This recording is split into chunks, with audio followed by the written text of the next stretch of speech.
All right, Denver Broncos going to Miami. Dolphins favored by 6.5. It's Miami's home opener here in week 3. And we didn't, September in Miami, Sam, we always know weird stuff happens and guys get tired, even though you're coming from high altitude. That's always a factor in the Miami Heat. Broncos 0-2 going up against the 2-0 Miami Dolphins. 6.5 is the spread here, Sam. Yeah. Russell Wilson, Sean Payton talking about simplifying, the verbiage, cutting down the playbook, cutting down maybe forcing Russ into wearing the armband that he didn't want to wear. And was it Seattle or Denver? He didn't want to wear the armband. Either way, didn't want to wear the wristband with the play calls on it. Some things are changing. And look, this Denver offense has not been terrible. It has been better than a year ago. I don't know if we're just conditioned now into thinking that Russ stinks, but it hasn't been a train wreck. It has improved. But that whole thing is going to be a drama from start to finish, the Sean Payton's way of doing things and Russell Wilson's, how he reacts to things and whether he's going to have stuff forced upon him that didn't necessarily happen either in Seattle or at his first year in Denver. That whole dynamic is always going to be fascinating to watch. But every week with Miami, it's going to be, does anybody have an answer for what the hell they're doing on offense? Because so far, nobody has. Just to touch on Russ a little bit, because we've analyzed and overanalyzed and everything, based off a lot of the reports coming out of Seattle and how for years they had success, obviously, with Russell Wilson, but they also felt limited, right? They felt like they can't do everything. You have to game plan a certain way. You have to play to his strengths, maybe more than some other quarterbacks. You can't let him do it all. I wonder how much that's the factor, because you kind of feel it in games. I mentioned this in the review show. The first 2 games, the Broncos offense has had spurts where they looked really good. Now, those spurts usually coincide with Marvin Mims playing football, right? The good Broncos offense is usually Marvin Mims is on the field and we're chucking it deep. But even beyond that, in week 1, Denver looked good pretty well early on, and then things tapered off. Last week, they got off to a hot start, and things tapered off. I guess my point is, Sean Payton needs to learn. He's going to learn, and the Broncos coaching staff's going to learn what's going to make Russ tick. What's going to get a full game of consistency out of him? Because what we've seen so far is probably half the time Denver's offense is looking good, and the other half not so much. They got to figure that stuff out. So maybe that's the simplification and everything they're talking about this week. But there's definitely points where Denver's cooking and Russ is cooking, and other times where he's not seeing it. He's taking negative plays. He's checking down early. A lot of the stuff we saw last year. That's the thing I'm keeping an eye on for Denver is because I think there could be a point, Sam, where they click, right? There could be a point where it clicks and they put the full game together and it looks much better for Denver.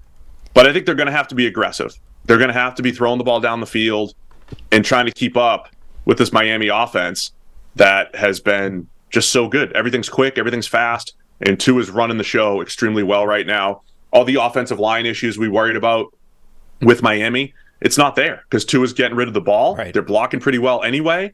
And that, we use that time to throw metric a lot as a descriptor. Tua's getting rid of the ball quicker than anybody and throwing the ball down the field more than anybody. Good luck covering that because Tua's playing well. And of course, the speed receivers, Tyreek Hill, Jalen Waddle, Mike McDaniel, moving them all around. It's been real difficult to stop so far. Yeah, it's painting a picture. The offensive line doesn't matter if the ball is coming out faster than anybody else in the NFL, and that would be problematic on its own if it wasn't coupled with the fact that the ball, those things are not supposed to work in tandem. Generally speaking, the quicker you're getting the ball out of your hands, the shorter the average depth of target is, right? Tua has, is it the longest average depth of target? No, one of the second longest average, no, joint longest. The longest average depth of target in the NFL and the fastest average time to throw in the NFL. Those two things are not supposed to work in concert. In fact, they generally work diametrically opposed to each other. So everybody is just running free in the defense at the moment for Miami. Everybody's wide open. They're instantly wide open. And Tua's just dropping back, and it's like a carnival. He's just, hitting coconuts. It's easy for him. So Denver needs to come up with some answers to that because through two games, nobody else has. And then the flip side is, what can Russ do in this offense? And, are they going to do what we were calling for coming out of last game, scale up the workload of Marvin Mims? Because he's clearly a viable deep threat.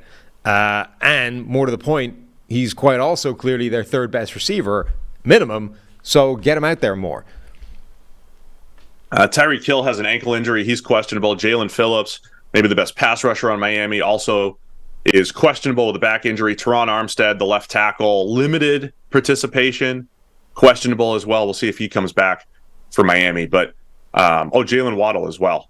They're not too worried about him, but he's got the concussion protocol. I think they're lean. I think the percentages are higher that he's going to play rather than not play. But just something to keep an eye on for Miami, because I don't think that offense is fragile if you lose a Waddle or a Tyreek Hill, but certainly they might be the most fragile in the NFL. It's so dependent on speed and having two guys that you can't cover, and that opens everything up for Braxton Berrios and River Craycraft and everything. I mean, but it starts with the speed, and it starts with Tua's, quick hitting decision making.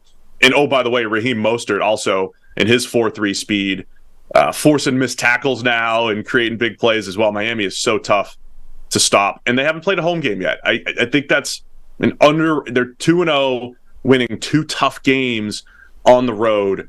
So Miami's favored by 6.5, man. I don't know if that's too much here, but I don't know. Where are you going with this one? I initially thought Denver was my first instinct. I might go Miami, though. Yeah, I'm buying into Miami. I haven't seen anybody come close to dialing up a solution for what they're doing on offense at the moment. Mike McDaniel found the next step of the evolution of that offense, and it took teams half a season last year to figure out how to counter it. It might take them half a season again, which means for the first 8 weeks of the year, nobody's slowing down that offense.